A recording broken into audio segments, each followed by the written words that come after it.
blunt today. None of you is looking for a government to cook for you. None of you is looking for a government to make your bed. None of you is looking for a government to raise your children for you. You are looking for a government that works, a government that delivers on the promises they make, and a government that does what it is supposed to do. That's why when I was in a public meeting the other day, I said, my hope is that we restore the trust and faith of the people in government again. That people can trust government. We restore faith and trust of the people in government again. So that when government says something, they mean it. Two, that we run a credible and clean government.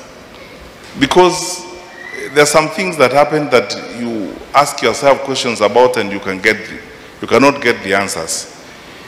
And by the way, this is not because we cannot do it, because we can do it. For Kenya, the frustration is that we are like our people who are placed by the sea, who wash our hands with spittle.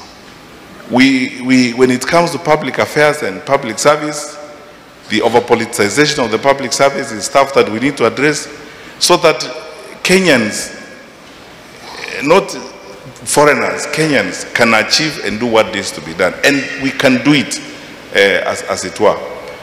So despite all those challenges, I want to tell you, my brothers and sisters, that there is hope.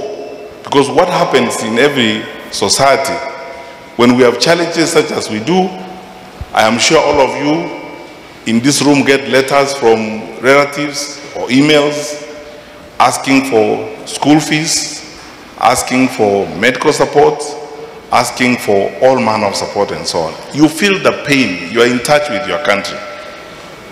This is not who we are. Some of the things we are seeing now do not describe Kenya. Kenya is a great country. We are better people. I was Minister for Security when we had the coronavirus.